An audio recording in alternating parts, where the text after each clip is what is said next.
I want to start our deep dive today by asking you, the listener, a question. And I want you to really think about it for a second. Oh, this is a good one. Yeah, it really is. So, if you had to guess what the most read, the most heard, the most watched, and arguably the most deeply felt story in all of human history is, what would you say? It's a fascinating thought experiment because our minds, especially, in the West, we immediately jump to the usual suspects. Right. You might automatically say the Bible, Mm-hmm. or if we're talking strictly about literature, you might guess Homer's Iliad, or maybe another epic like the Mahabharata. Yeah, or if you're looking at modern publishing phenomenons, you might even throw out something like Harry Potter or Lord of the Rings. Exactly. But according to the stack of sources we're looking at today, the answer isn't any of those. The answer is the Ramayana. And the sheer scale of its reach is something that is genuinely difficult for the modern mind to fully quantify. It really is. We aren't just talking about a popular book here. We're talking about a foundational pillar of human civilization. It's truly mind-blowing when you actually look at the numbers. I mean, we are talking about a single narrative with over 300 different recognized versions. 300? Yeah, over 300. And it's been translated into more than 22 languages. And its influence, it doesn't just stop at the borders of India, which is obviously where it originated. Right. It has entirely shaped the cultures, the arts, the moral frameworks of Sri Lanka, Thailand, Indonesia, Java, Bali, Malaysia, Myanmar, and Japan. Yep. I actually read that in Japan, they even have their own ancient adaptation called the Ramayana. They do. And its impact isn't just locked away in historical archives either. It is actively shaping the modern geopolitical world. How so? Well, consider Thailand. The king's official title, like the very symbol of state authority, is Rama. Oh, wow. Yeah, the current reigning monarch is officially recognized as Rama X. That blew my mind. And here's a piece of information from our research that completely caught me off guard. Indonesia. Ah, yes, LA. Right. Because Indonesia is the world's largest Muslim majority country, right?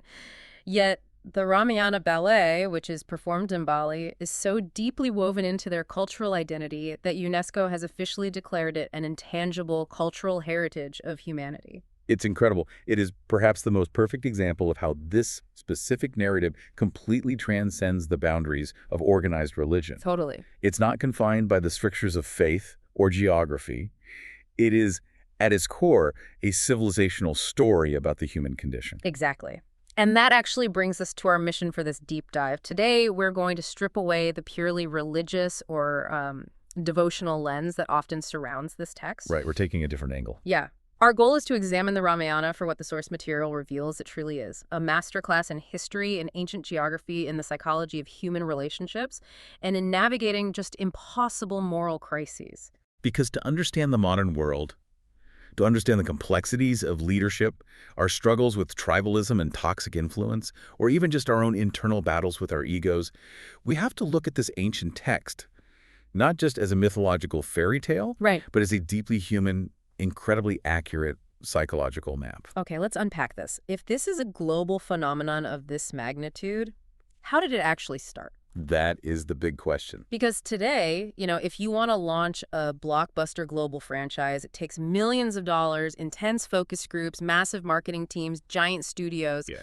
Did one person just sit down thousands of years ago in a forest and write a multi-millennia bestseller? I mean, basically, yeah. That is essentially exactly what happened. Really? Yes. But the author's personal backstory is just as dramatic and, frankly, just as unbelievable as the epic he ended up writing. Okay, I'm intrigued. To understand the Ramayana, you have to first understand the man who is credited with composing it, Maharishi Valmiki. And it's crucial to note that he was not born a saint. No, from what I read, he was essentially the exact opposite of a saint. He really was. He was an outlaw. Precisely. According to the foundational lore, his original name was Ratnakar. He wasn't a poet. He was a violent, deeply feared highway robber. Jeez. He lived in the dense forests, ambushing travelers, looting their possessions, and committing terrible acts of violence simply to feed his family. He was a man entirely consumed by survival and cruelty. So how does a highway robber become one of the greatest poets in human history? It begins with a really profound philosophical intervention. So the story goes that Ratnakar is out in the woods waiting to ambush his next victim. Right. But instead of a wealthy merchant, he encounters a wandering sage named Narada. And Narada doesn't fight him, he doesn't run away, and he doesn't judge him. He just stops and asks Ratnakar a very simple, piercing question. I remember this part from the notes. It's such a brilliant trap. What exactly does he ask him again? Narada asks, "You are committing all these terrible crimes to provide for your family. You are accumulating a massive amount of negative karmic debt, but when the time comes to face the ultimate consequences of these actions, will your family share in your punishment?" Wow. It's a question about ultimate individual responsibility. Exactly. And Ratnakar is so arrogant, so confident in his role as the provider, that he actually laughs it off. He ties Narada to a tree and says, "Wait right here, I'm going to go home and ask them." He genuinely believes they'll say yes. He totally does. But when he gets home and poses the question to his wife and children, their answer completely shatters his reality. Because they tell him no, right? Yes. They essentially tell him, providing for us is your duty. How you choose to do it is entirely your problem. Ouch. The sins you commit are yours and yours alone. Yeah. We will not share in your cosmic punishment. That is brutal. But it's also a deeply profound realization about human isolation, At the end of the day, you alone answer for your actions. So what does Ratnakar do with this information? The realization completely breaks his psyche. The text describes what is basically a total ego death.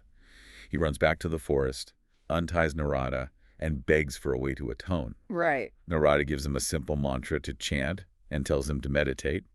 Ratnakar sits down in the forest, closes his eyes, and begins to meditate. And the lore says he sits there in such deep, unmoving stillness for so many years that nature literally reclaims him. Termites build a massive mound entirely over his body. That is an incredible visual. A man so still that he becomes part of the earth. And this is actually where his name comes from. The Sanskrit word for a termite mound or an anthill is Valmika. Oh, I didn't know that. Yeah. So when he finally emerges from this intense, years-long state of suspended meditation as an enlightened, purified sage, he is reborn and renamed as Valmiki, the one who was born from the anthill. Okay, so Valmiki is now an enlightened sage. He's purified his mind, but that still doesn't explain the poetry. The Ramayana is widely known in these texts as the Adi Kavya, which I understand translates to the very first epic poetry. How do you invent a completely new form of literature? Was he just suddenly inspired by the gods? What's fascinating here is the specific emotional catalyst for the text. The invention of this poetry wasn't born from a moment of divine joy, or a burning bush, or someone dictating rules from the sky. What was it then? It was born from an overwhelming experience of intense empathy. The driving force of the entire Ramayana is a concept called karuna, which translates to deep sorrow or boundless compassion. And there is a very specific physical incident that triggers this, right? Yes. The story tells us that Valmiki is walking along the banks of the Tamasa River. The world is peaceful. He looks up and sees a pair of krancha birds, which are similar to cranes. Okay. The birds are mating, completely absorbed in their love and their connection. And in that exact moment of pure beauty, a hunter's arrow flies out of the brush and strikes the male bird, killing it instantly. Ah, it's a sudden intrusion of violence into perfect peace. And the female bird is left covered in blood, crying out in absolute chaotic agony. Valmiki witnesses this raw, devastating grief, and his newly purified heart simply breaks. He feels the bird's pain, as if it were his own. Wow. He is so overwhelmed with his karuna, this compassion, that a curse bursts out of his mouth, directed at the hidden hunter. And what happens when he speaks the curse? The words that spontaneously pour out of his mouth naturally form themselves into a perfect, rhythmic, metered verse. In Sanskrit, he says, Manishara pratistam famagama shasvati sama, yat kronchama tunadekamovadikama mohitam. Okay, and what does that mean? It translates roughly to, "O hunter, may you never find peace for the rest of your life, for you have killed one of these birds who were so engrossed in love." Now, Valmiki is shocked by what he just said. Not the anger, but the rhythm. He realizes his sorrow has created a new structure of language. That is incredible. So his grief literally organized itself into art.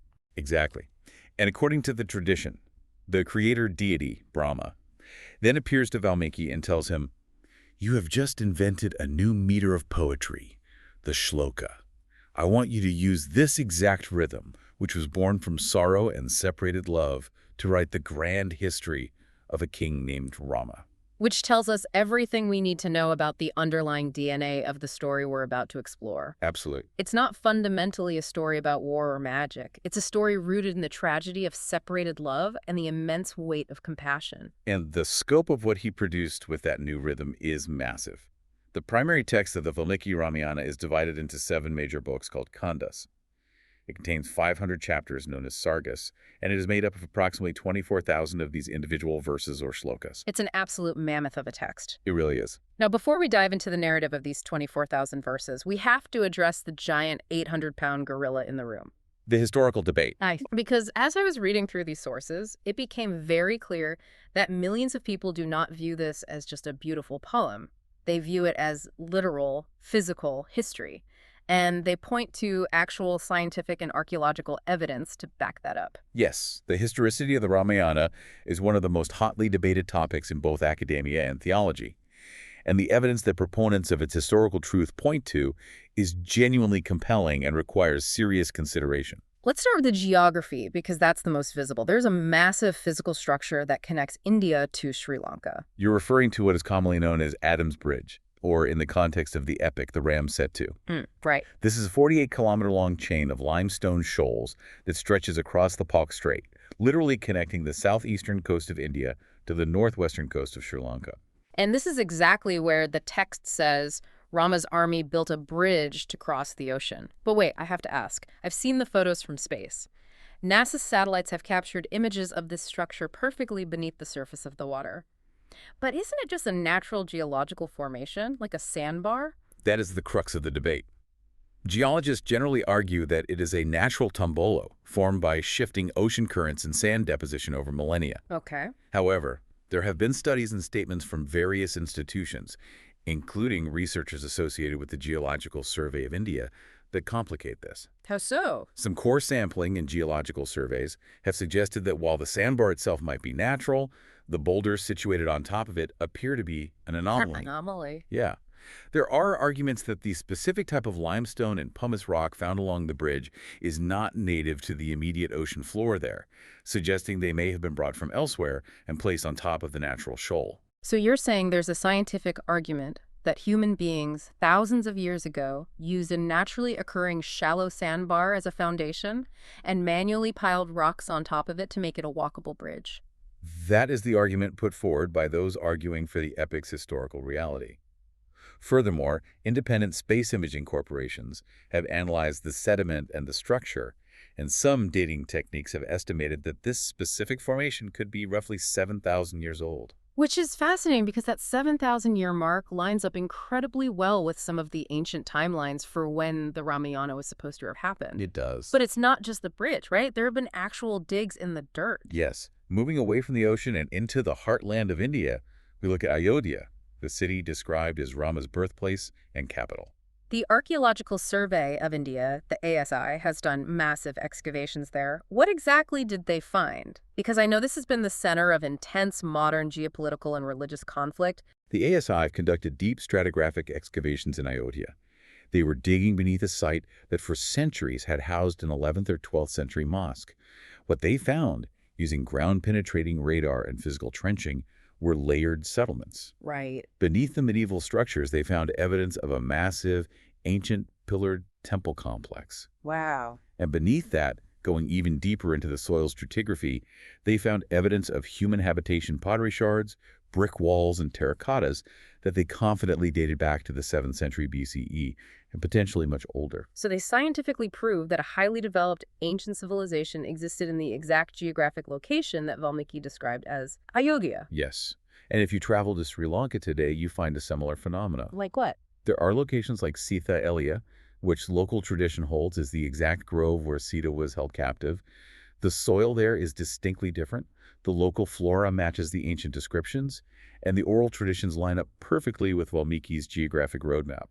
Okay, I really need to push back here because I am genuinely trying to wrap my head around this. Sure. If we have NASA satellite imagery showing a physical land bridge exactly where the text says a bridge was built, and we have ASI archaeological core samples proving an ancient kingdom existed exactly where the text says Ayodhya was, why is this still a debate? Why doesn't the global historical community just say, yes, Rama was a real flesh-and-blood historical king? That is a highly perceptive question, and the answer lies in the difference between verifying a location and verifying a legend. Okay. Archaeology can prove that a city named Troy existed and that it burned down. Archaeology cannot prove that a Greek warrior named Achilles was dipped in the river Styx by his heel and fought a demigod. Ah, I see. Similarly, historians look at the Ramayana and see a highly likely core of historical truth, an ancient conflict between northern kingdoms and southern island states, that over centuries of oral tradition became layered with a poetic exaggeration, mythic metaphors, and divine attributes. So Rama might have been a real human king, but over thousands of years of storytelling, he was elevated into an infallible god. Exactly. And this brings us to a crucial philosophical pivot.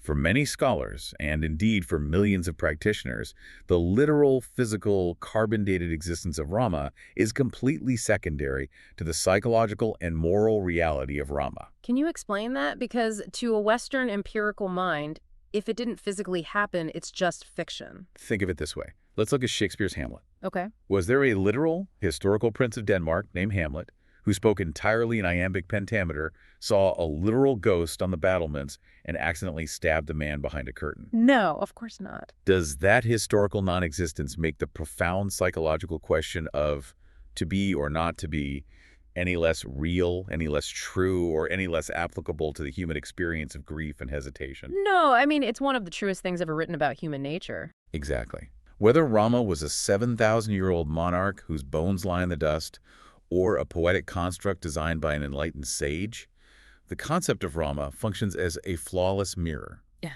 He represents an eternal, universal ideal. Right. He is the ultimate benchmark against which human beings can measure their own capacity for duty, their own willingness to sacrifice, and their own moral compass. That makes total sense. The mechanism of the story is to teach us how to live, not necessarily to give us a sterile historical timeline. Right. So having established this incredibly rich foundation of the origins, the history, and the philosophy, let's zoom right into the narrative itself. And the story starts in a society that is essentially depicted as a utopia. Yes. The epic opens in the glorious city of Ayodhya, which is the capital of the Kosala kingdom. Valmiki goes out of his way to describe Ayodhya not just as a nice place to live, but as a place of almost unimaginable systemic perfection. Unimaginable. It sits on the banks of the Sarayu River. The text describes wide, perfectly gridded streets, massive fortifications, and incredible wealth. It essentially says that poverty, crime, and starvation did not exist there. Exactly. It's ruled by King Dasharatha, who is described as a mighty, deeply just, and beloved ruler. He has 3 queens, Kaushalya, Kaikeyi, and Sumitra. But despite having this perfect kingdom, there is a massive void. Yes. Dasharatha is growing old, and he is heartbroken because he has no children. He has no heir to leave this utopia to.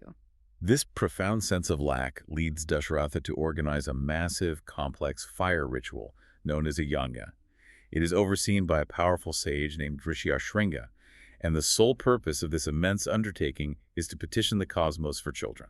And the ritual works. The queens are given a divine nectar to drink, and the result is the birth of 4 sons. Yes, Rama is the eldest, born to Queen Kaushalya. Bharata is born to Queen Kaikeyi, and the twins, Lakshmana and Shatrughna, are born to Queen Sumitra. Now, when the text describes the birth of Rama, this is another detail in the sources that completely blew my mind. Because the epic doesn't just say, and the prince was born on a warm Tuesday in the spring.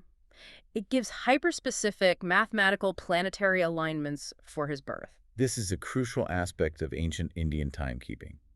They did not encode historical events using a simple linear calendar, because calendars change and fade. Right. They encoded time using the ultimate unchanging clock, the cosmos. They used advanced astronomy. The text notes exactly where the sun, the moon, and the planets were situated in the zodiac at the precise moment of Rama's birth. And modern science has actually been able to test this data, right? Yes. This is the fascinating field of archaeoastronomy. Because the Earth wobbles slightly on its axis over thousands of years, a process called the precession of the equinoxes, the night sky slowly changes. Right, the constellations shift. Exactly. If you have a detailed enough map of the ancient sky, you can use software to wind the clock backward and find the exact year those specific planets aligned in those specific constellations. And someone did this for the Ramayana. Dr. P.V. Vartak, who is an astronomer from the prestigious IIT Delhi, used advanced planetarium software to run Valmiki's exact planetary descriptions backward in time. The text provides a very specific coordinate system. The Sun in Aries, Mars in Capricorn, Jupiter in Cancer, Saturn in Libra, Venus in Pisces, and the Moon in the Punarvasu Nakshatra. Okay, wait, let me pause you there because we need to define some jargon. What is a nakshatra? Apologies. In ancient Indian astronomy, the ecliptic, the path the sun and moon take across the sky, is divided into 27 sectors, or lunar mansions. These are called nakshatras. So saying the moon was in the Punarvasu nakshatra is a highly precise way of pinpointing the moon's exact degree in the sky. So Dr. Vartek plugs all of this into his software. He hits enter, and the software rolls the sky back, and it finds a match. Based on those precise astronomical coordinates, Dr. Vartek pinpointed the exact date of Rama's birth to January 5th, 723 BCE. It is a remarkable convergence. Whether you take it as literal history or a later astronomer retroactively encoding a perfect horoscope into the poem, it shows a level of mathematical and astronomical sophistication that is staggering for the ancient world. So Rama grows up in this utopian setting alongside his three brothers, and they are inseparable. The text makes a big point about how Lakshmana becomes almost like Rama's shadow. Where Rama goes, Lakshmana goes, they eat together, they sleep in the same quarters, they train together. And their training is rigorous. They are sent to the ashram of the great royal sage Vashista for their education.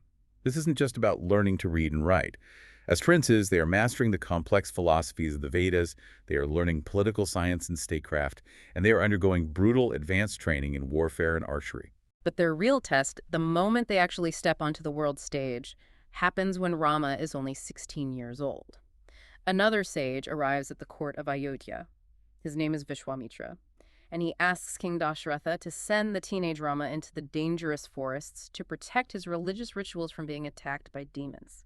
Vishwamitra is a highly critical figure to understand in this narrative. If we want to connect this ancient text to modern psychology, Vishwamitra is perhaps the ultimate ancient embodiment of what we now call a growth mindset. How so? Because usually when I think of a sage, I think of someone who was just born peaceful and wise. Not Vishwamitra. He was not born a sage at all. He was born a king. And he was a powerful, fiercely arrogant, and highly aggressive monarch. He ruled through force and intimidation. Okay. But after suffering a humiliating defeat at the hands of sage Vashista, a defeat that proved spiritual power was greater than physical military might, Vishwamitra decided he needed to completely alter his fundamental nature. He wanted to change his own DNA, essentially. Exactly. He wanted to become a Brahmarishi, the highest possible order of sage, one who has conquered all ego and desire. And the text details how it took him thousands of years of grueling, agonizing meditation. Wait, thousands of years? Yeah, thousands. He constantly failed. He would meditate for centuries, only to lose his temper and have to start all over again. But he persisted. He battled his own anger, his lust, and his monumental ego, and eventually he succeeded. He proved that no matter what your inherent nature is, no matter your past, you have the profound power to fundamentally rewrite who you are. That is such a powerful concept. So this master of self-transformation, this guy who conquered his own mind, takes the 16-year-old Rama and his brother Lakshmana deep into the wilderness. And this leads to Rama's very first major test of leadership and morality. They encounter a terrifying demoness named Tadaka. Tadaka is a massive, fiercely powerful being who has been terrorizing the region, destroying the environment and killing innocents. Vishwamitra points at her and orders Rama to string his bow and kill her. But Rama hesitates. And when I read this, I found it fascinating because it feels like a debate we would have today about the rules of engagement in warfare. It really does. Rama looks at Tadaka and he hesitates simply because she is a woman. He feels it deeply violates his personal code of chivalry and honor to strike a female, regardless of what she's done. And this is where Vishwamitra delivers a profound, defining lesson in objective justice. He recognizes Rama's noble instinct, but he essentially tells his young student, justice must be completely blind to gender, status, or form.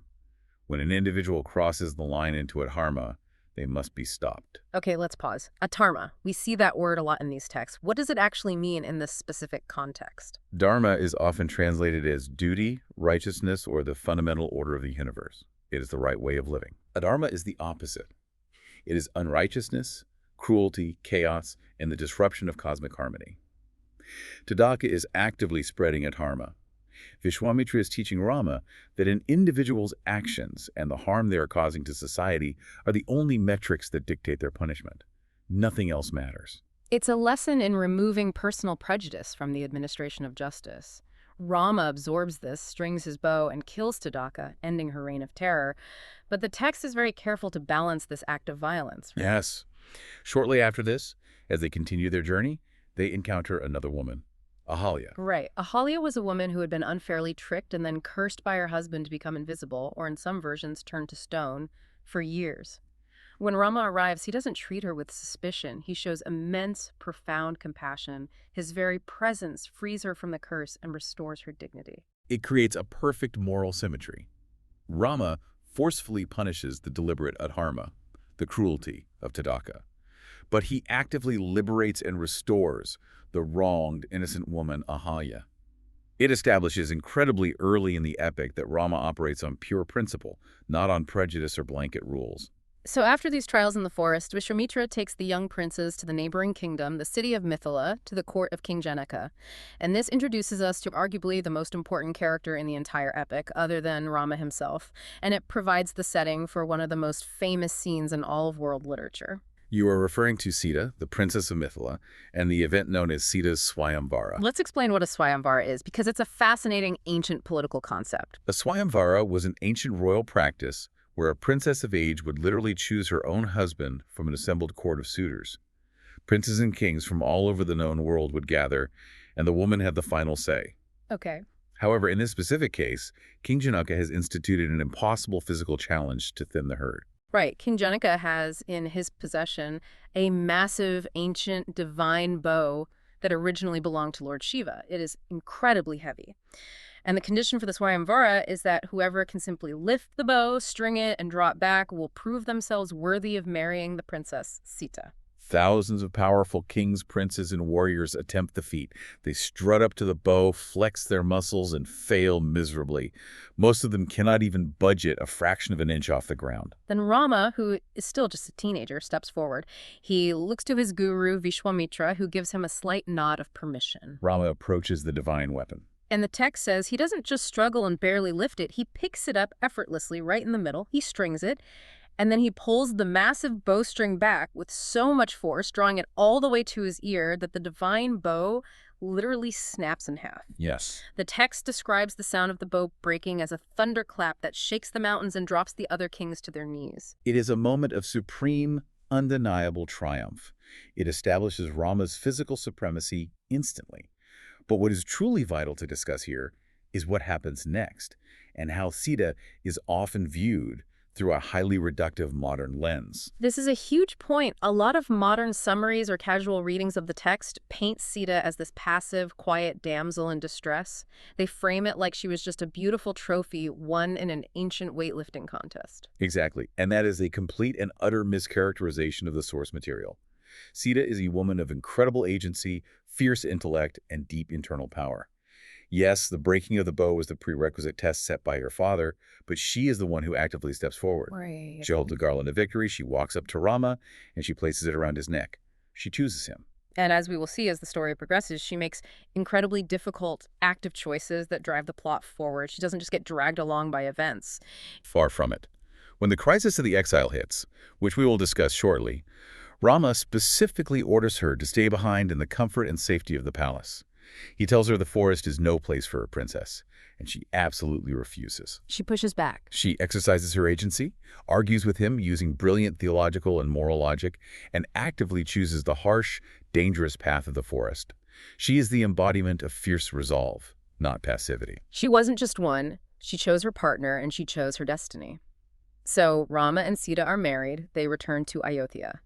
The utopian society is humming along perfectly. Years pass.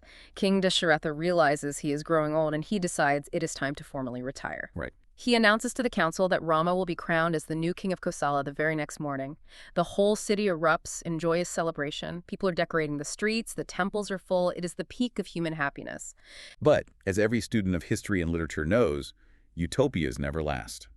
Human nature is simply too complex, too fraught with insecurity for perfection to endure.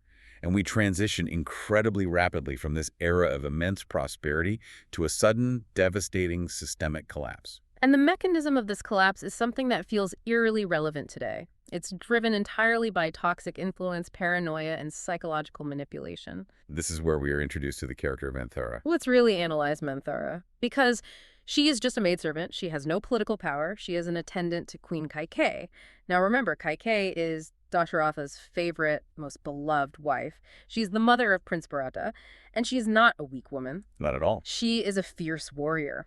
She once drove Dasharatha's chariot into a chaotic battlefield and saved his life when he was wounded. She loves Rama deeply, treating him like her own flesh and blood. When she hears Rama is going to be king, her initial reaction is joy. She actually rewards Manthara for bringing her the good news. But Manthara has a deeply twisted, resentful psyche. She cannot stand the joy of others. So she rejects the reward, pulls Kaikeyi aside into a private room, and begins a masterclass in psychological warfare. She starts slowly, systematically dropping poison into Kaikeyi's ear. She doesn't attack Rama directly. She attacks Kaikeyi's sense of security. Precisely. Manthara preys entirely on the primal fears of irrelevance and loss of status. She tells Kaikeyi, "You are blind. If Queen Kaushalya's son Rama becomes king, Kaushalya will become the queen mother. She will have absolute power, and what will happen to you?" Manthara paints this horrific, paranoid, hypothetical future. She tells Kaikeyi that her son, Bharata, will be passed over, marginalized, and eventually treated as a slave, or even executed by Rama to secure the throne. It is the anatomy of a conspiracy theory. Manthara provides absolutely zero factual evidence. Rama has never shown anything but absolute love and devotion to Kaikeyi and Bharata. But Manthara understands that fear bypasses logic. She repeats the lie over and over again, escalating the emotional stakes each time. It's exactly how radicalization works today. You isolate someone, you figure out what they are subconsciously afraid of, in this case, losing her son and her status, and you just feed them a constant, unchecked stream of paranoid narratives. Exactly. You convince them that they are under existential threat. And the tragic reality is that it works. Kaikeyi's mind completely breaks under the weight of this fabricated fear. Her deep love for Rama is replaced by a blinding, irrational panic. She completely loses her ability to reason. She throws off her royal jewelry, goes into the chamber of sorrow, and waits for King Dasharatha. And this leads to the moment that shatters the empire.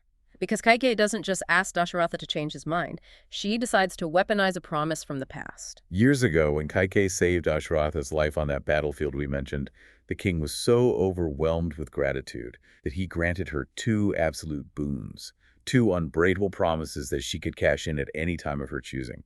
She had saved them for the future. And now, infected by Manthara's paranoia, she cashes them in. She looks at the king, the man who loves her more than anything, and she demands that he make good on his word. Boon number 1.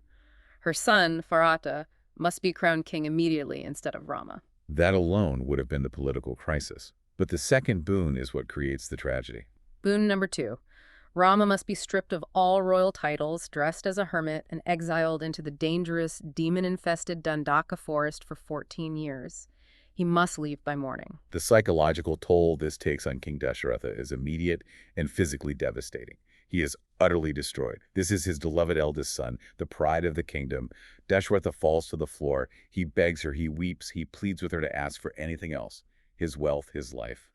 But Kaikeyi is immovable. Why doesn't the king just say no? I mean, he's the absolute monarch. He commands the army. He could just lock her in a tower and crown Rama anyway. Because if he does that, he destroys the very foundation of his kingdom. Ancient Indian society, as depicted in the epic, is held together by the absolute sanctity of a spoken vow. Raghukular Ritsada Chali Ai Pranje Parvachan Najay. The tradition of their lineage is that life may depart, but a promise must never be broken. Wow. If the king breaks his fundamental word, then the concept of truth, the concept of Dharma itself collapses. He would be a tyrant, not a righteous king. He is trapped by his own honor. So the morning of the coronation arrives. The city is waiting to cheer for King Rama.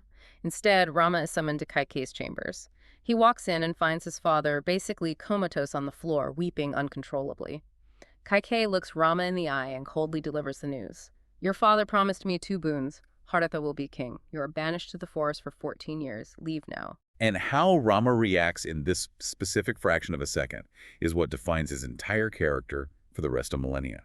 He is told on the very morning he was supposed to inherit the greatest empire on earth that not only is he stripped of his birthright, but he has to go live as a penniless hermit in a lethal wilderness. And how does he react? He doesn't pull his sword. He doesn't yell about the injustice.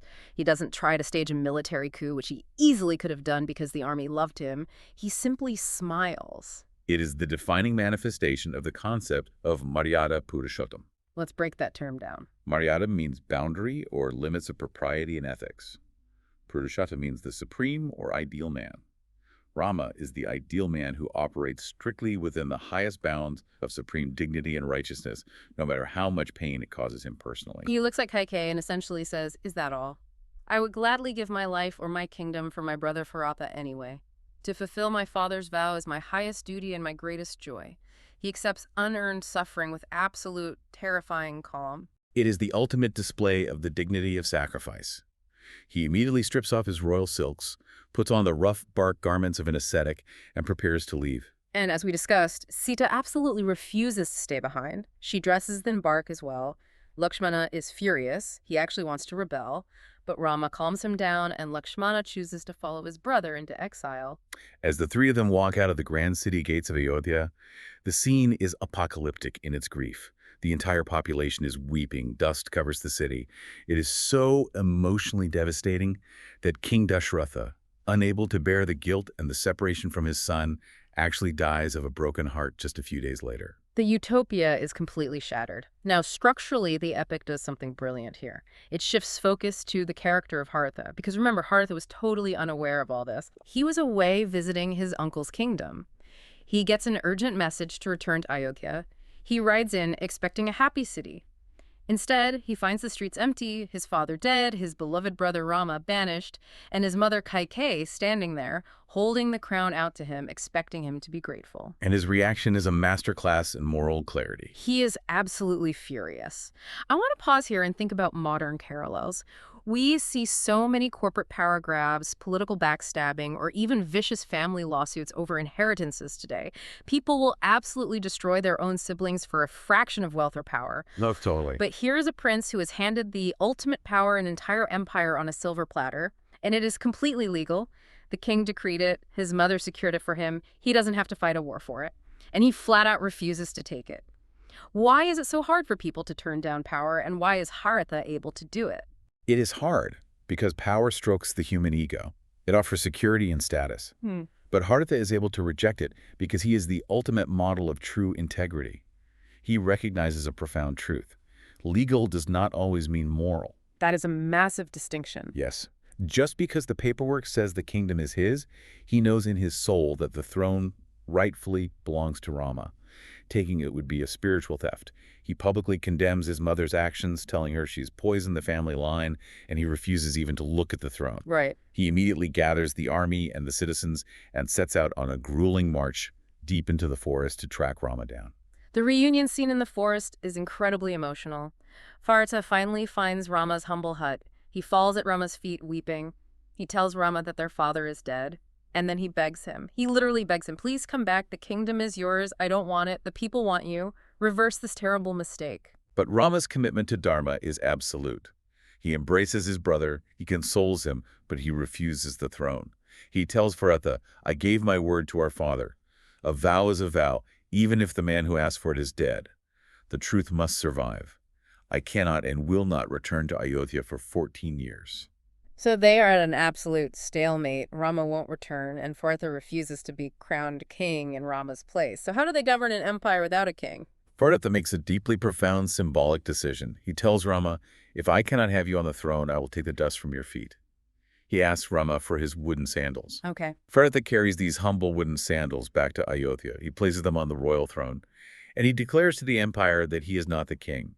He is merely a humble caretaker, administrating the state in the name of the true King Sandals. And he backs it up with his lifestyle. He doesn't go back and sleep in the royal palace. He moves to a small, dusty village outside the city called Nandigram.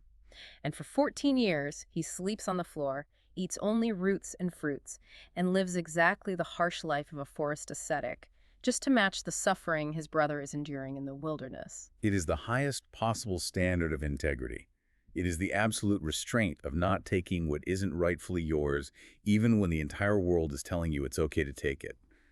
Bharata's character is a towering monument to selfless duty.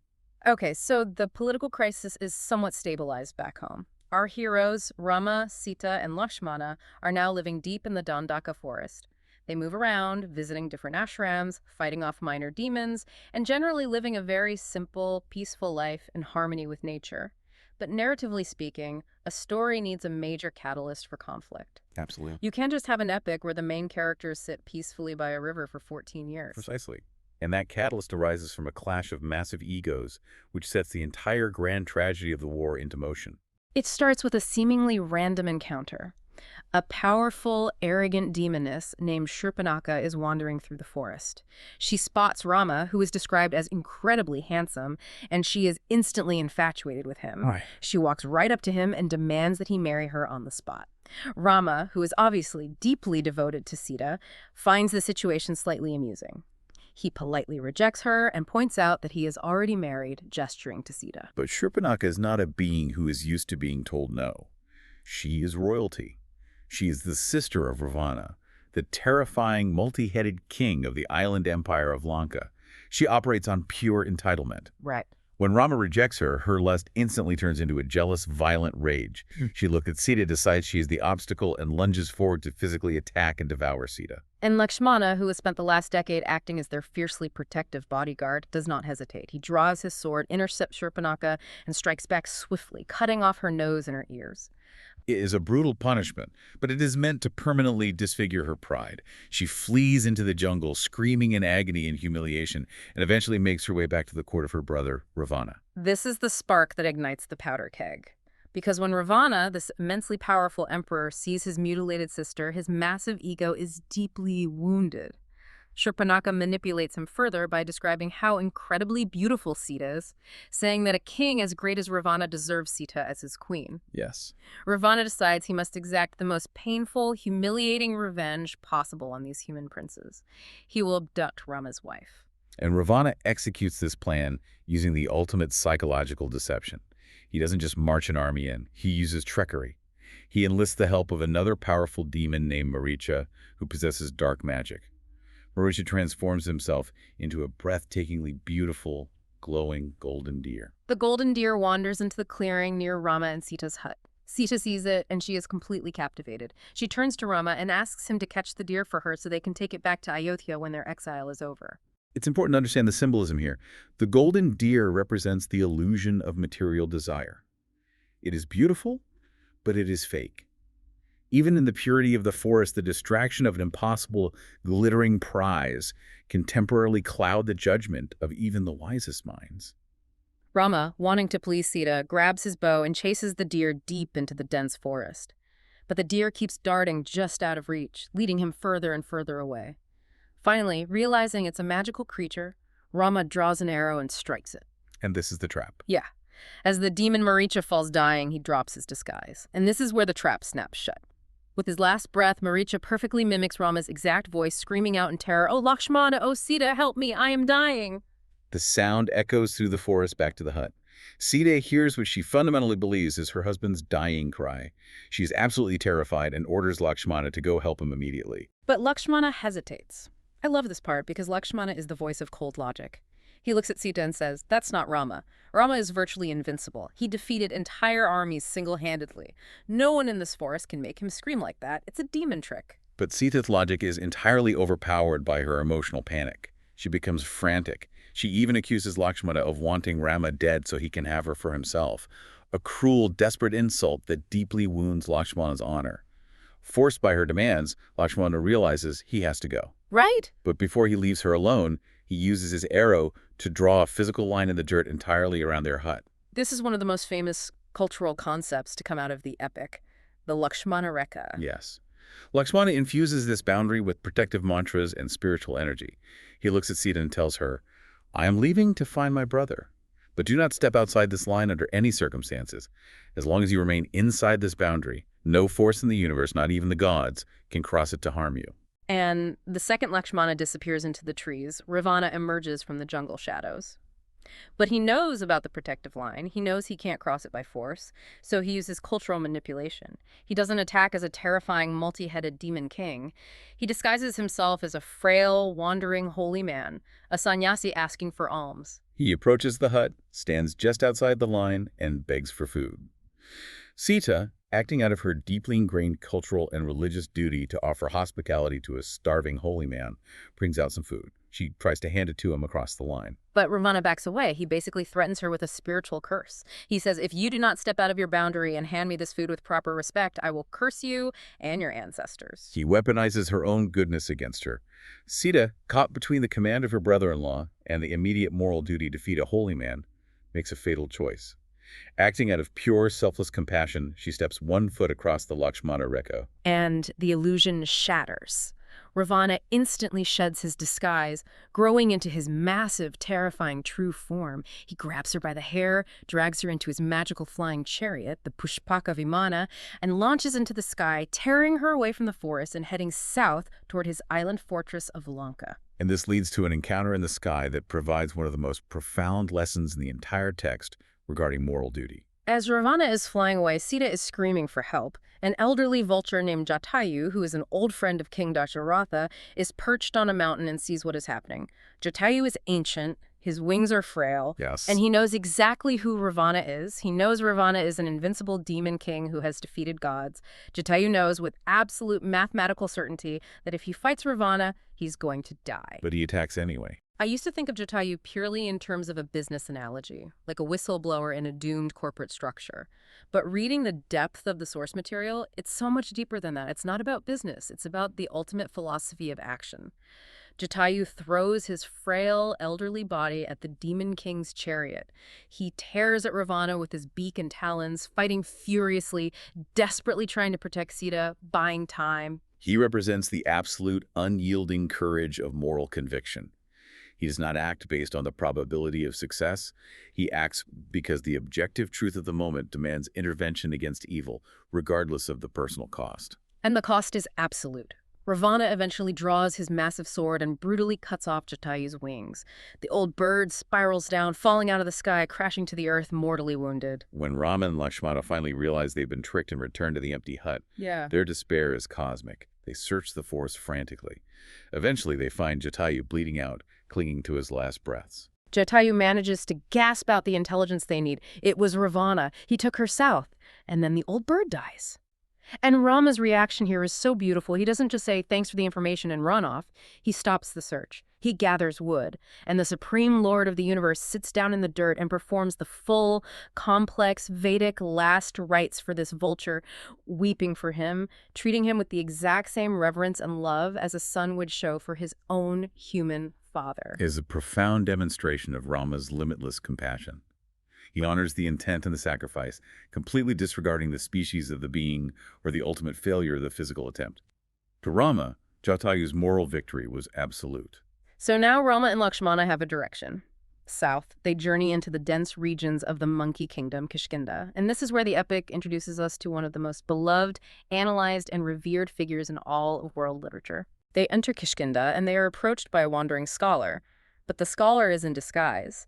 After testing Rama and Lakshmana to ensure their noble intentions, the scholar reveals his true form. Hanuman, the powerful Vanara, or monkey warrior, and the text describes him in terms of absolute perfection. Yes, Manojavam Marutitulyavagam. He is as fast as the mind, as swift as the wind. He is a being of limitless physical power, possessing an intellect and a grasp of grammar and diplomacy that is unmatched in the three worlds. What makes Hanuman so vital to understanding the psychology of the Ramayana is the paradox of his character.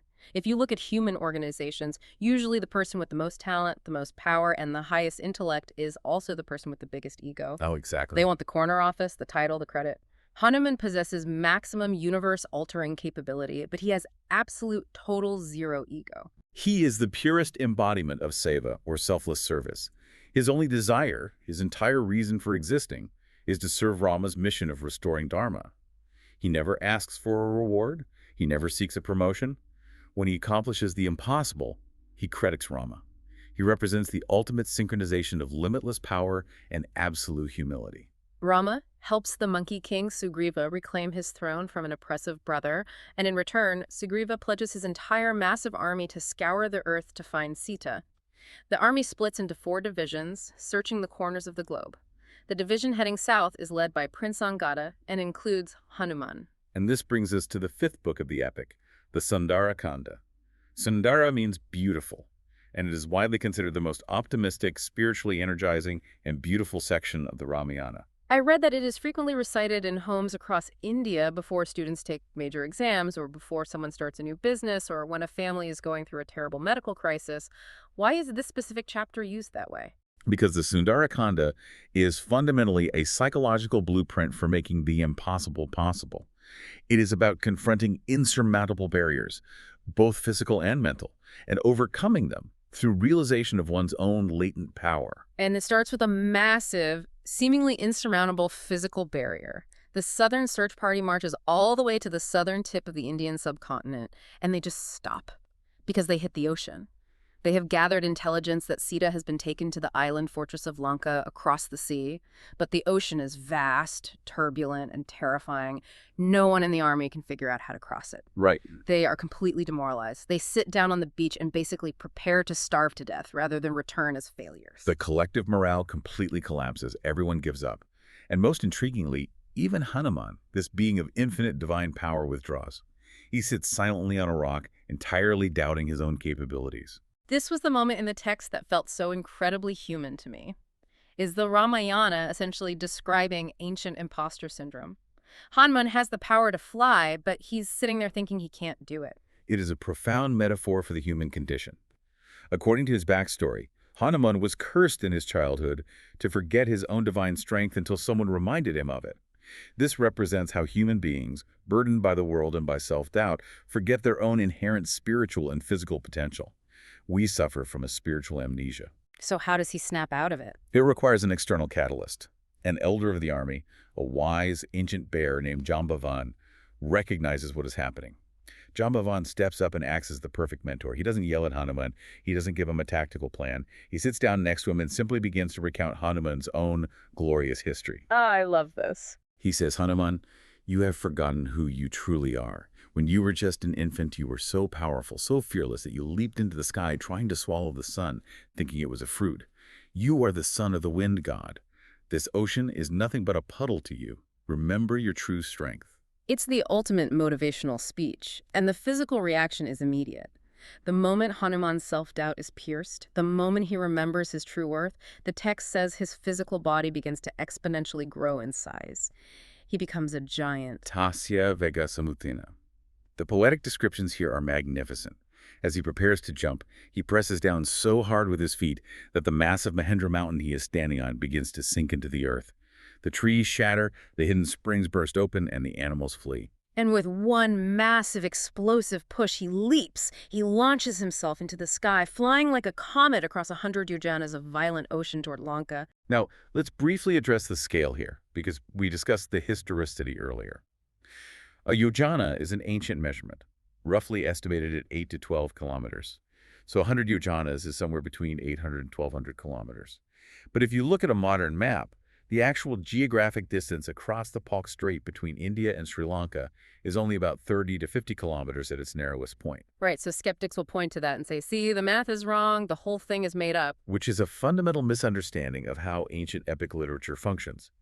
The geography and the mathematics in these specific narrative moments serve a poetic and psychological purpose, not a strictly cartographic one. Right.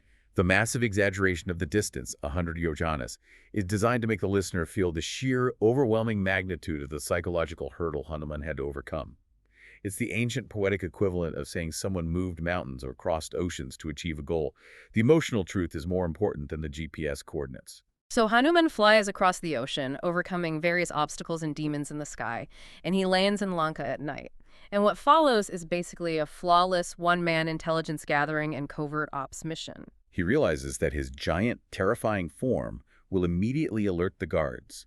So he uses his mystical abilities to shrink himself down to the size of a small cat. He slips over the massive golden walls of Lanka undetected. He moves through the city like a shadow. He conducts a complete reconnaissance of the enemy capital. He walks through Ravana's palace, catalogs the military assets, notes the sleeping formations of the troops, the locations of the armories. He gathers all the tactical data Rama will need, but his primary mission is to find Sita. And after searching almost the entire city and nearly losing hope, he finally finds her in a secluded grove of trees called the Ashok Vatika. The scene in the Ashwafatiga is harrowing. Sita has been held captive for months. She's surrounded day and night by terrifying, grotesque demonesses who are ordered to constantly taunt her, threaten her, and try to break her mind. And this is where we witness the true extent of Sita's immense psychological resilience. Hmm. Ravana visits her constantly in the grove, Yeah. and he uses every tactic of psychological warfare available. He alternates between offering her unimaginable wealth, power, and status as the Empress of Lanka if she will just yield and marry him, and then viciously threatening to have his cooks chop her to pieces and serve her for breakfast if she continues to refuse. But she doesn't break. She doesn't even flinch. She is so fiercely committed to her own integrity and her love for Rama that she refuses to even look Ravana directly in the eye. When he speaks to her, she plucks a single, tiny blade of grass, places it on the ground between them, and speaks only to the grass. Yes. It is a profound symbol. You are as insignificant to me as this blade of grass, and you cannot cross this boundary. The verse describing her internal mindset in this dark moment is incredibly powerful. Natvam kamiyarajam nasvargam napunarvavam. She tells him that she does not desire his kingdom. She does not desire a place in heaven. She does not even desire liberation from the cycle of rebirth. Her only desire is the end of suffering for all beings and her devotion to Dharma. Her strength is entirely rooted in a profound, selfless spiritual core that Ravana's material threats and bribes cannot even begin to touch. Hanuman is hiding in the branches above, watching this incredible display of strength. When Ravana finally leaves, Hanuman drops down, gently introduces himself, and hands Sita Rama's royal signet ring to prove his identity. Sita weeps with joy at seeing the ring. Hanuman then offers her a seemingly perfect solution. He says, "Climb on my back. I am fast enough and strong enough. I will carry you across the ocean right now, and this nightmare will be over tonight." But Sita, exercising her agency and her profound understanding of honor, refuses. Which is wild. I mean, why would she stay in a torture camp when rescue is literally offering her a ride home? Because for Sita, escaping like a thief in the night would be a stain on Rama's honor and her own. She tells Hanuman, "No, Ravana brought me here through deceit and cowardice. Rama must come here as a warrior, defeat Ravana in open battle, destroy the Dharma of this kingdom, and reclaim me with honor." She chooses to endure further suffering to ensure that cosmic justice is properly served. So Hanuman agrees to return with her message and a token, a jewel from her hair, to prove to Rama she is alive. But before leaving, Hanuman decides he needs to send a very loud, very clear message to Ravana, a demonstration of asymmetrical power. He intentionally wreaks havoc in the beautiful royal gardens, uprooting trees and fighting up battalions of guards, purposefully getting himself captured so he can be brought face to face with Ravana in the royal court. Ravana is sitting on his massive throne, arrogantly looking down at this captured monkey. He decides to humiliate Hanuman. He orders his guards to wrap massive amounts of cloth around Hanuman's tail, soak it in highly flammable oil, and set it on fire, planning to parade him through the streets. But Ravana fundamentally misunderstands the being he is dealing with. Hanuman uses his supernatural abilities to continuously lengthen and expand his tail. The guards exhaust the city's supply of cloth and oil, trying to cover it. When they finally manage to set it ablaze, Hanuman easily snaps his iron bonds. He shrinks down, leaps out of the palace, and starts wildly jumping from rooftop to rooftop across the entire capital city. He uses his burning tail as a torch, systematically setting the grand mansions, the armories, and the golden architecture of Lanka completely ablaze. The entire city is engulfed in an inferno. It is the ultimate tactical warning. You think you are untouchable behind your ocean. But if a mere servant of Rama can burn your capital to the ground, you have absolutely no idea what is coming for you when the master arrives. Hanuman extinguishes his tail in the ocean, leaps back across the sky, and delivers the crucial intelligence to Rama. Found her. That's the message. And now the stage is set for the Yuddhakanda, the massive book of war. The intelligence has been gathered, the enemy has been thoroughly warned, but now comes the brutal reality of execution. They face a logistical nightmare. They still have to get an army of millions of Vanara warriors across a turbulent, uncrossable ocean. Rama prays to the deity of the ocean for 3 days, asking for a safe passage. When the ocean does not respond, Rama's legendary patience finally snaps. He strings his bow with a divine weapon, threatening to boil the oceans dry. The ocean deity immediately manifests, terrified, and essentially says, "I am bound by the laws of nature. I cannot just become solid. But you have 2 brilliant architects and engineers in your army, Nala and Nila. Have them build a bridge, and I will ensure the waves do not destroy it." And this begins the monumental construction of the Ram Setu, the bridge we discussed earlier. It's an incredible engineering feat described in the text. The monkey army uproots massive trees and giant boulders. They write the name of Rama on the rocks, and through the power of devotion and the engineering skills of Nala and Nila, the heavy stones miraculously float on the water. In just 5 days, they construct a massive, stable pontoon bridge across the strait, capable of supporting the weight of millions of troops marching on Lanka. As this massive army crosses the ocean and sets up camp on the shores of Lanka, a pivotal moment of deep political and moral complexity occurs within Ravana's own royal council. We need to talk about Vibhishana. Vibhishana is Ravana's younger brother, but unlike Ravana, who is consumed by ego, or his other brother Kumbhakarna, who is bound by blind loyalty, Vibhishana is a scholar deeply rooted in Dharma, in absolute righteousness. Okay. In the war council, as Ravana is boasting about destroying the monkeys, Vibhishana stands up. He pleads with his terrifying brother. He says, "Return Sita. What you have done is an abduction, a severe crime against Dharma. Rama is not a mere mortal. He is a force of justice. If you fight him, it will bring absolute destruction upon our entire race." And Ravana, completely blinded by his own arrogance, loses his mind. He cannot handle dissenting truth. He physically kicks Vibhishana, publicly humiliates him in front of the council, calls him a coward and a traitor, and banishes him from Lanka. Vibhishana is forced to make a profound choice between tribal loyalty to his corrupt family or allegiance to objective truth and righteousness. He chooses truth. He flies across the ocean and arrives at Rama's camp, asking to defect. When Vibhishana lands, the monkey army goes wild. They surround him with weapons. The generals, like Sugriva, are shouting, "He's the enemy king's brother. He's obviously a spy sent to sabotage us. Bind him and kill him." Which, from a military standpoint, is a completely logical reaction. But this is where Rama demonstrates a radical, transcendent leadership quality, absolute unconditional inclusivity, and the sacred promise of sanctuary. Rama stops the army. He listens to the arguments, but he completely rejects the paranoia. Rama declares a universal vow that echoes through Indian philosophy. Sakrudeva prapanaya tavasmiti kayakate. He announces, "Whoever comes to me even once, seeking refuge and saying, 'I am yours,' I will grant them sanctuary and protect them from all beings in the universe.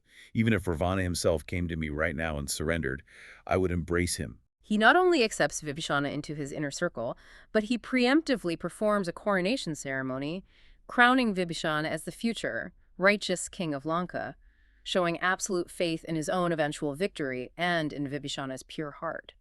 So the war begins, and the descriptions in the Uttarakhanda are brutal, complex, and filled with massive casualties, magical weapons, and shifting tides of battle.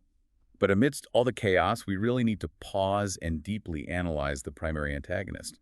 Because Ravana is not a cartoon monster. He is one of the most complex, tragic figures in literature.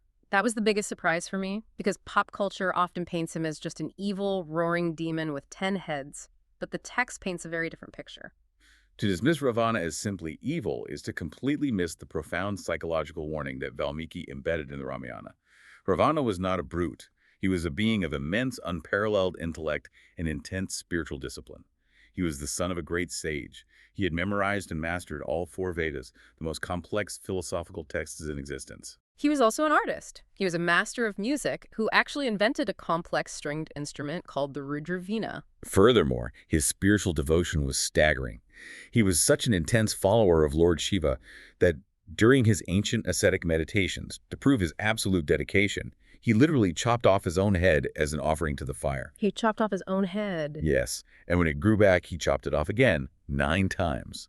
Shiva was so profoundly impressed by this terrifying asceticism that he granted Ravana immense divine boons, making him virtually invincible to gods and demons, and gifting him 10 heads, symbolizing his mastery over the 6 Shastras and 4 Vedas. So he had literally everything. He had infinite power, unimaginable wealth, his city was made of solid gold, he had deep philosophical knowledge, and he had the favor of the gods. So why does he fall? Why does he become the ultimate villain? Because the Ramayana offers a very clear mathematical equation for human tragedy. Immense talent plus unchecked ego equals total destruction. Ravana became so powerful that he genuinely believed the fundamental laws of the universe, the rules of Dharma, no longer applied to him. He thought his power insulated him from consequence. He'd stopped serving the world and demanded that the world serve his desires.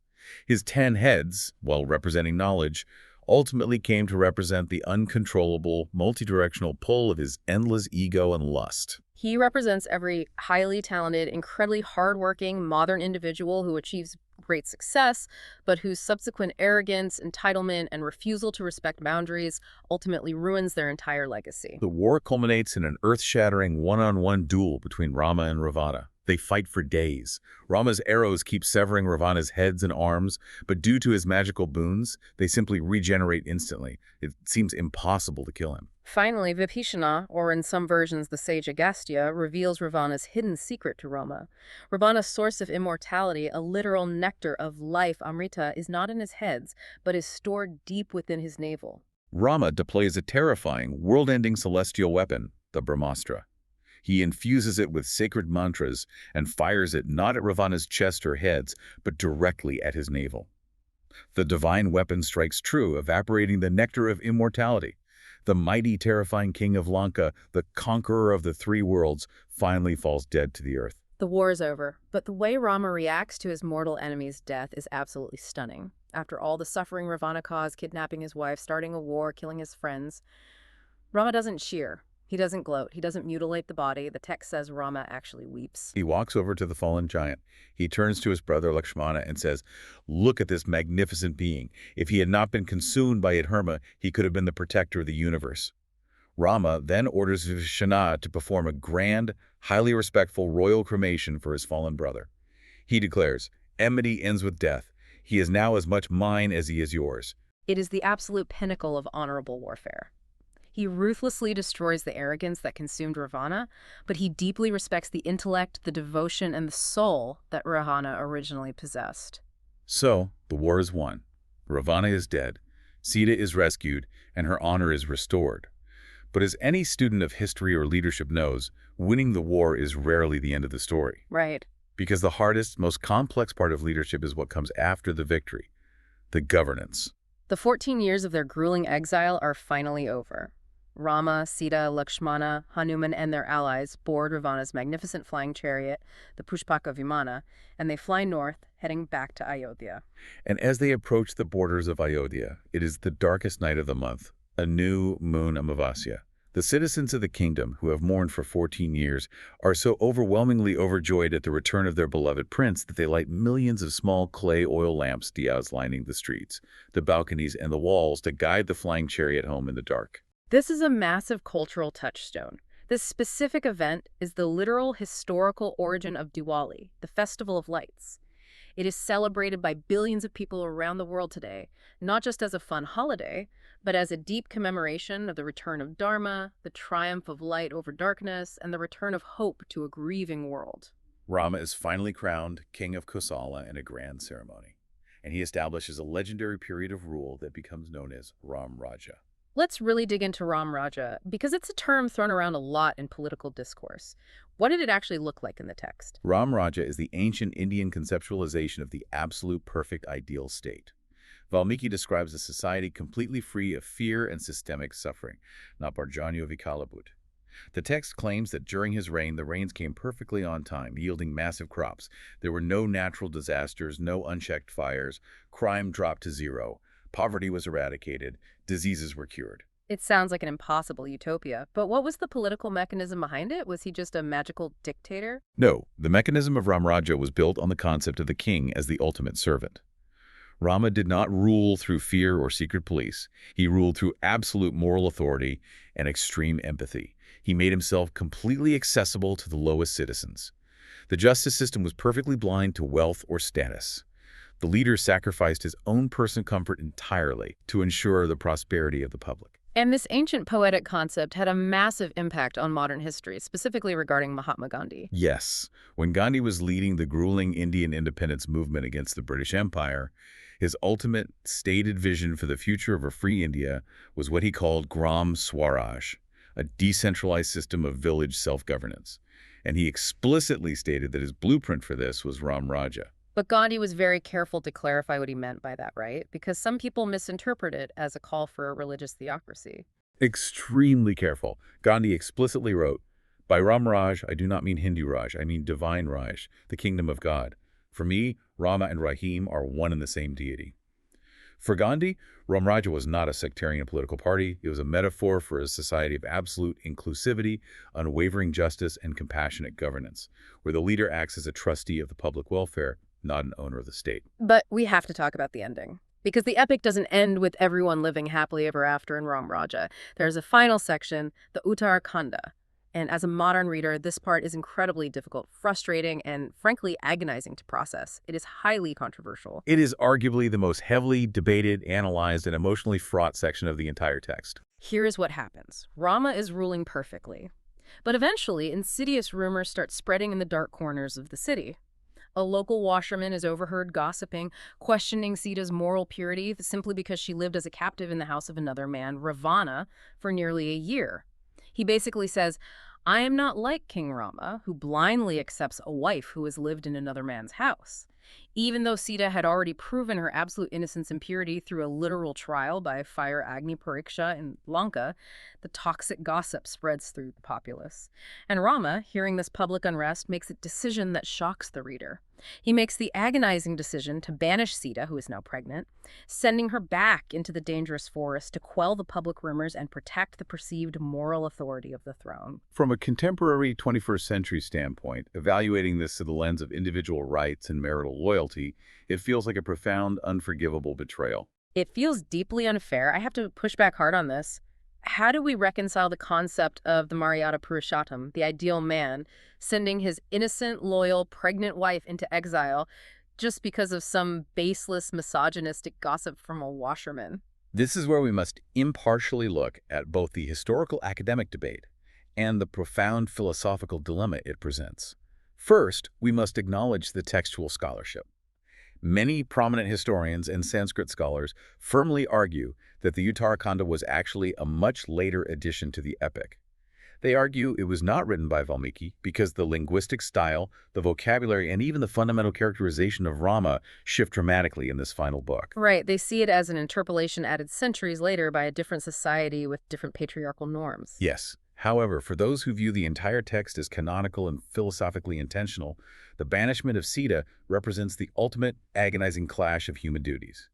It is the brutal, irreconcilable collision between a king's absolute duty to his subjects, the harsh, unforgiving reality of democratic appeasement, versus a husband's duty to his beloved wife. So you're saying it's a tragedy of statecraft? Exactly. Rama the husband knows Sita is pure. He loves her beyond measure. But Rama the king realizes that if the public loses faith in the moral absolute of the throne, the entire fabric of society, the Dharma of the state, will collapse into chaos. He sacrifices his own heart, his own family, and his own happiness on the altar of public duty. It breaks him completely. He never remarries. He lives the rest of his life in deep ascetic sorrow, placing a solid gold statue of Sita beside him during all royal rituals to signify that she is his only queen. And Sita's reaction to this betrayal or this sacrifice is just as powerful. She doesn't beg to come back. She goes into the forest, finds the ashram of sage Valmiki himself, and raises her twin sons, Lava and Kusha, as brilliant, powerful warriors. Years later, Rama meets his sons, realizes who they are, and begs Sita to return to Ayodhya and prove her purity to the public one final time so they can be a family again. But Sita has reached her limit. She exercises her ultimate agency. She refuses. She essentially says, I have proven myself enough. I will not subject my dignity to the constant shifting doubts of this society ever again. She calls upon her mother, the earth Bhumi, from whom she was miraculously born as a baby. She says, if I have never thought of any man but Rama, if I have always been true, let the earth open and take me back. And the ancient texts describe the ground trembling and splitting open. A magnificent golden throne rises from the earth. Sita steps onto it and she descends back into the depths of the earth, leaving Rama weeping and devastated on the surface. It's an incredibly heavy ending. It proves that the Ramayana does not offer a neat, perfect, sanitized Hollywood ending where everyone smiles and fades to black. It reflects the brutal, unfair, and deeply painful complexities of real life. It forces the listener to grapple with the agonizing limitations of worldly power, the devastating personal sacrifices required by absolute duty, and the ultimate immovable dignity of a woman who simply refuses to be compromised by the flawed judgments of the world. So, we have just covered thousands of years of epic poetry, intense history, and profound philosophy. When you step back and look at everything we've discussed today, from the anthill to the golden deer to the burning of Lanka, What does this all actually mean for you, the listener, navigating the complexities of the modern world? Let's weave all of this into a few core, actionable insights. I think the most immediate takeaway is the redefinition of leadership. Rama's model is the antithesis of the modern alpha dictator. He never operated with the arrogance of, I am the king, I know best. He listened constantly, he consulted with elders, he agonized over the moral weight of his decisions, and he viewed himself strictly as a servant to his people.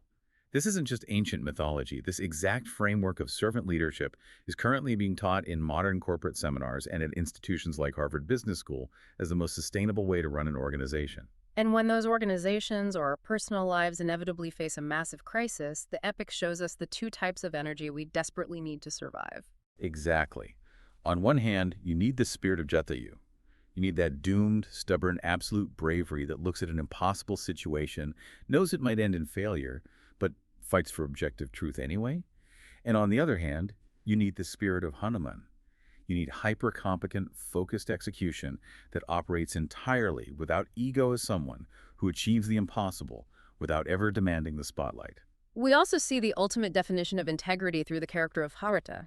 Integrity isn't just following the speed limit when a cop is behind you. True integrity is having immense power, wealth, or advantage completely legally handed to you, realizing in your soul that it morally belongs to someone else, and having the sheer strength to walk away from it. It is the agonizing restraint of not taking what isn't rightfully yours. And balancing that is the profound lesson in resilience provided by Sita. Her time in the Ashok proves that a human being can be completely isolated, surrounded by toxic enemies, subjected to relentless daily psychological warfare, and still not break. It teaches us that your core values, your internal Dharma, can remain pristine and untouched even in the darkest, most oppressive environment imaginable. But I think the most vital warning of the entire epic brings us back to our villain, the concept of the Ravana within. Yes. This is perhaps the most crucial realization for the modern listener. Ravana is not merely an external 10,000-year-old historical monster to be studied.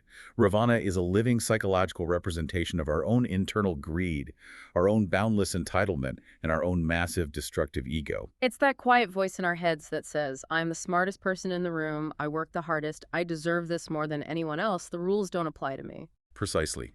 Every year in India, during the festival of Dussehra, millions of people gather in fields to burn towering, spectacular effigies of Ravana.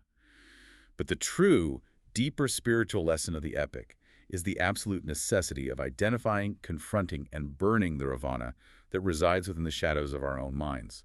Which brings us to our final thought. But before we get to the very end, there was one last piece of information in the research regarding the linguistics of the name Rama itself that I found deeply moving. It is a beautiful linguistic detail. In ancient philosophical texts, such as the Yoga Vashista, the word Rama is explained not just as the name of a historical prince, but as a profound encoded acronym. It is composed of three distinct phonetic syllables, Ra, A, and Ma. And what do those signify? Ra represents Brahma, the cosmic principle of creation. A represents Vishnu, the principle of preservation and order. And Ma stands for Shiva, the principle of destruction and transformation. So the very name encapsulates the entire Hindu trinity. It contains the complete eternal cycle of the universe, birth, life, and death in 2 syllables. Exactly. It represents the concept of ultimate, absolute truth. That is why great historical figures throughout the centuries, from the revolutionary mystic poet Kabir to Mahatma Gandhi, constantly chanted the name Rama. When Gandhi was assassinated, his final words were, "Hey, Ram." They weren't necessarily calling out to a king who lived 7,000 years ago. They were invoking the absolute, universal truth and the spark of the divine that resides within everything and everyone. So bringing this all back to you, we've talked about utopias falling apart, about monkey armies building impossible bridges, and about a 10-headed king whose ego destroyed his empire. If Ravana is essentially a metaphor for our own unchecked ego, and the entire Ramayana is fundamentally a map of our own internal psychology, then I want you to ask yourself a question as you go about your day. What is your personal Lakshmana Rekha? That is a very powerful question to sit with. What is that invisible moral boundary in your life, in your career, or in your relationships that you absolutely know you should never cross? What is the line that separates your integrity from your ambition? And if you do step over it out of temptation or frustration or pure blind ego, you will inevitably invite your own personal Ravana in to tear your peace apart. Think deeply about where you have drawn that line today. And whatever you do, make sure you don't step over it. The epic teaches us that the boundary is not there to restrict us. It is there to protect what is most valuable within us. We hope this journey through the Ramayana has given you a whole new perspective on an ancient masterpiece, and maybe a new perspective on your own choices. Next time on the deep dive, we are tackling a story that makes the Ramayana look simple.